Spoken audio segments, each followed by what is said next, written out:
Bien, vamos a aprender cómo dimensionar un conductor eléctrico para un motor.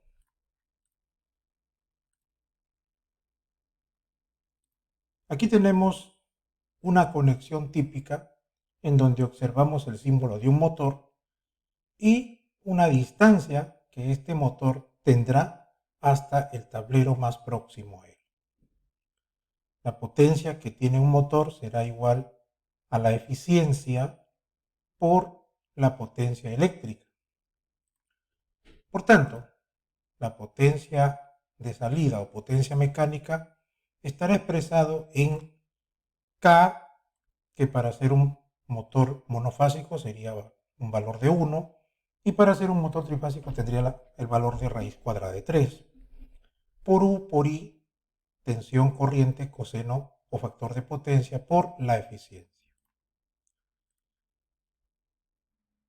Si pretendemos calcular o dimensionar un conductor eléctrico para este motor, tendríamos que analizarlo primero por su capacidad de corriente. Por lo tanto, aprovechando y utilizando la fórmula de la potencia de un motor, despejaríamos corriente para encontrar la corriente nominal que consume ese motor, donde I sería la corriente nominal, P sub M sería la potencia de salida del motor, U la tensión de alimentación de este motor, coseno de phi, factor de potencia, NY, eficiencia del motor, y K, la constante, si en caso es monofásico o trifásico, tendría un valor para monofásico de 1 y para trifásico de raíz cuadrada de 3. Este calibre lo vamos a seleccionar, por supuesto, calculando previamente la denominada corriente de diseño. Y para eso se tiene que multiplicar la corriente encontrada en el paso anterior por un factor de 1.25, puesto que la norma nos indica que ningún conductor puede estar dimensionado por un consumo máximo al 75% de lo que este conductor puede conducir corriente. Una vez que tenemos la corriente de diseño, nos vamos a un catálogo comercial, a un catálogo de un fabricante. En este caso utilizamos el catálogo de la marca de conductores Indeco, y con esta corriente de diseño trataremos de ubicar en cuál de los conductores o calibres correspondientes podemos encontrar la capacidad de manejo de este nivel obtenido de corriente. Eso sería el primer paso. El segundo paso es el criterio de la caída de tensión. Antes de ello, hay que saber que para encontrar este valor, la norma nos indica que desde el tablero más próximo a cualquier carga, se tolera un máximo de caída de tensión del 3%, y desde la subestación hasta el tablero próximo se tolera un máximo de caída de tensión del 2%. ¿Qué es caída de tensión? Es la tensión que se pierde en los conductores eléctricos.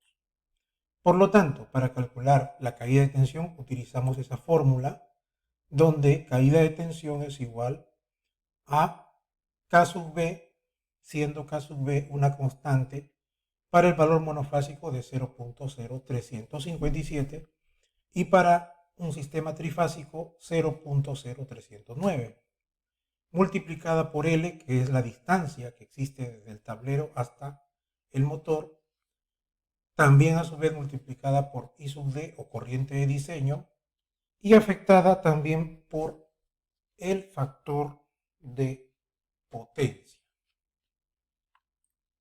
Vamos a hacer un ejemplo práctico para poder comprender con valores numéricos cómo es que calculamos o seleccionamos un conductor para un determinado motor.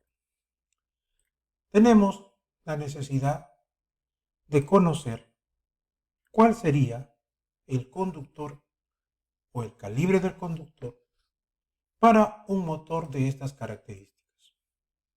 Primero, saber por dónde se va a instalar, si va a ser por un ducto o de manera aérea utilizando bandejas de soporte.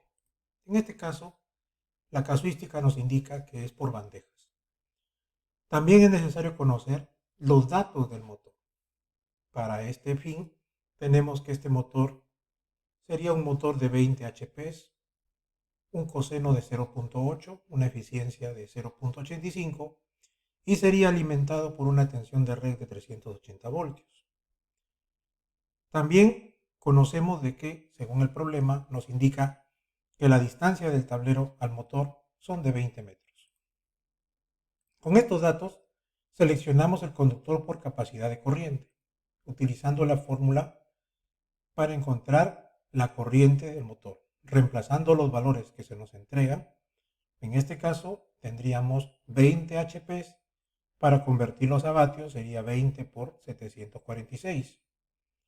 Y en la parte inferior, K, que era la constante, para sistemas trifásicos tendríamos raíz de 3 por la tensión de alimentación 380 voltios, el factor de potencia del motor 0.8 y la eficiencia de 0.85, obtendríamos una corriente de 33.3 amperios. Esa corriente lo multiplicamos por 1.25 para obtener la corriente llamada de diseño.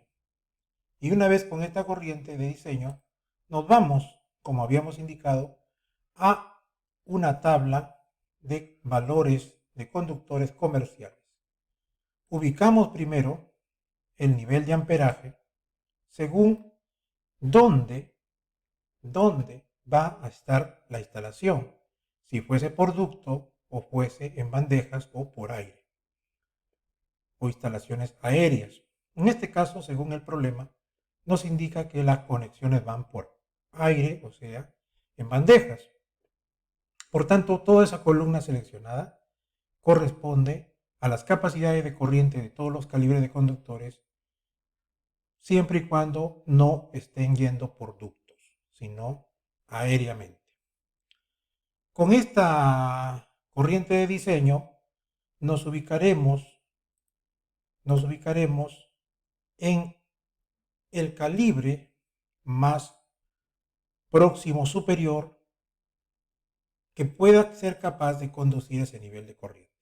En este caso, tendremos un calibre de 4 milímetros cuadrados. Por lo tanto, seleccionaremos 3 conductores de 4 milímetros cuadrados, dado que la instalación es una instalación trifásica. Por otro lado, determinamos también el conductor por el segundo criterio, que es el criterio de la caída de tensión. Para esto hacemos el cálculo utilizando los valores del problema y obtenemos que la caída de tensión, seleccionando por supuesto ya la sección del conductor para fines del cálculo, que es de 4 milímetros, obtuvimos una caída de tensión de 5.15 voltios. Este valor tiene que ser comparativamente menor que el 3% de la tensión de alimentación, pues la norma nos indica este límite. Observamos entonces que 5.15 es mucho menor que 11.4, por lo tanto, sí se cumple dicho criterio y la caída de tensión obtenida no excede el valor de este 3%. Por tanto, el calibre seleccionado supera este segundo criterio y nos confirma que hemos hecho bien nuestra selección. Si en caso el valor de la caída de tensión superase el valor límite propuesto, se tendría que seleccionar un calibre próximo cercano, superior al que ya hemos seleccionado, hacer el recálculo hasta obtener un valor de caída de tensión por debajo del límite del 3%, que en este caso la norma nos exige. También es necesario terminar diciendo de que si en caso tendríamos que elegir un calibre comercial, que en nuestro medio se utiliza el calibre AWG, utilizaríamos para este 4 milímetros cuadrados su equivalente en AWG, que sería 10 AWG. Muchas gracias.